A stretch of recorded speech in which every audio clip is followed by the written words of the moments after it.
এক জাতি এক ভোট নিয়ে আলোচনা সভা অনুষ্ঠিত হলো আগরতলা রবীন্দ্র ভবনে। এই সভায় উপস্থিত ছিলেন মুখ্যমন্ত্রী ডক্টর মানিক সাহা, বিজেপি প্রদেশ সভাপতি তথা সাংসদ রাজীব ভট্টাচার্য সহ অন্যান্যরা। শুনুন এক জাতি এক ভোট নিয়ে মুখ্যমন্ত্রী কি বললেন।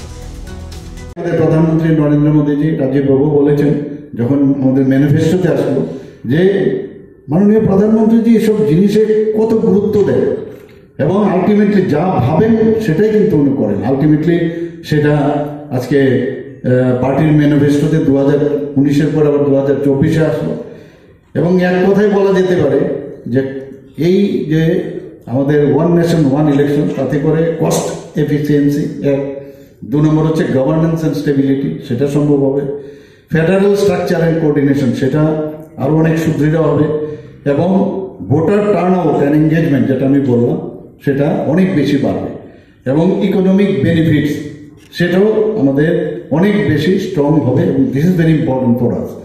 আমাদের পোলিং স্টেশনেই বলুন সেখানেও খরচ, ইলেকশন স্টাফ নিযুক্ত করা সেখানেও খরচ, নিরাপত্তা বাহিনীদের নিয়ে আসা, আবার তাদেরকে আরেক জায়গায় যাওয়া, সব মিলিয়ে সেখানে একটা বিরাট একটা মানে পয়সা খরচ করা।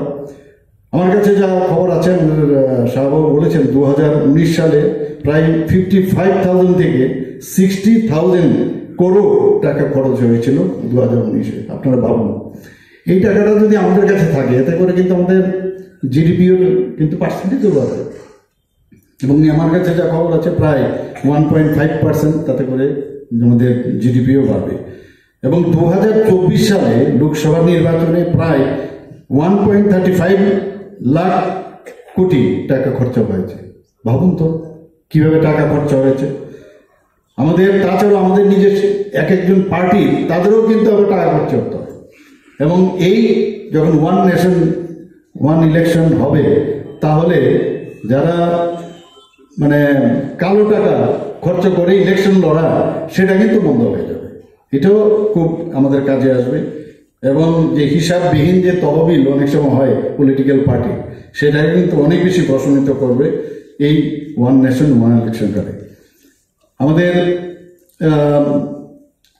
মাননীয় প্রাক্তন রাষ্ট্রপতি রামনাথ কোবিন্দের নেতৃত্বে যে উচ্চ পর্যায়ের কমিটি বলা হয়েছে, এখানের মধ্যে সদস্যরা যারা ছিলেন আমাদের যশস্বী গৃহমন্ত্রী অমিত শাহজি, গুলাম নবী আজাদ, হরিশ সালভে সহ আরও 5 জন বিশিষ্ট ব্যক্তিরা ওখানে ছিলেন এবং 2024 সালের 18 সেপ্টেম্বর কেন্দ্রীয় মন্ত্রিসভায় এটা উচ্চ পর্যায়ের এই কমিটির সুপারিশ সমূহ গ্রহণ করেন এবং আমরা দেখেছি অন্যান্য কান্ট্রিতেও এই ধরনের ওয়ান নেশন ওয়ান ইলেকশন কিন্তু হয়, যেমন Brazil, Sweden, Belgium, South Africa, Germany, Japan, UPA আর ইউএসএ, ইন্দোনেশিয়া এবং ফিলিপিন্স, এরকম অনেক জায়গায় কিন্তু সেগুলি হয়। আমাদের এখানে কেন হবে না? সবসময় ভারতবর্ষের মধ্যে একটা কমপ্লেক্সিটি যারা করে এসছে তারা, তাদের কারণে আজকে কিন্তু মাননীয় প্রধানমন্ত্রীজির অনেক সময় নষ্ট হচ্ছে, অনেক পরিশ্রমও করতে হচ্ছে সবকটাকে স্ট্রিমলাইন করার জন্য। এখানে আমাদের এই ওয়ান নেশন ওয়ান ইলেকশনের কারণে আমাদের উন্নয়নও অনেক বেশি স্ট্রং হবে, আমাদের রাজনৈতিক ক্ষেত্রে অনেক সুস্থিতি আসবে, অর্থনৈতিক সমৃদ্ধ যারা চান তারা অবশ্যই আমি আশা করি যে এই এক জাতি এক নির্বাচনের সপক্ষে তাদের মত প্রদান করবেন। 2024 সালের 17 ডিসেম্বর কেন্দ্রীয় সরকার ওয়ান নেশন ওয়ান ইলেকশনের একটি বিল লোকসভায় পেশ করেন, the constitution 129th amendment bill and the union territories law amendment bill 2024, সেটা লোকসভায় পেশ করা হয় এবং 269 জন এই বিলের সপক্ষে ভোট দেন এবং বিপক্ষে 198 জন ভোট দেন। তো যে কারণে লোকসভার 39 সদস্যের একটি জেপিসি গঠন করা হয়, জয়েন্ট পার্লামেন্টারি কমিটি, এবং সেটা পরীক্ষা নিরীক্ষা চলছে এবং আমাদের তরফ থেকে আজকে আমাদের এখানে যারা ব্যবসায়ী বন্ধুরা এখানে উপস্থিত আছেন এবং অন্যান্য যারাই আছেন বিভিন্ন স্তরের নিশ্চয়ই মিটিং হচ্ছে, সেখান থেকে আমরা রেজলিউশন নিয়ে আমি আশা করি এদের সপক্ষে আপনারা সবাই ভোট দেবেন। এটা আমাদের দরকার, খুবই ইম্পর্টেন্ট।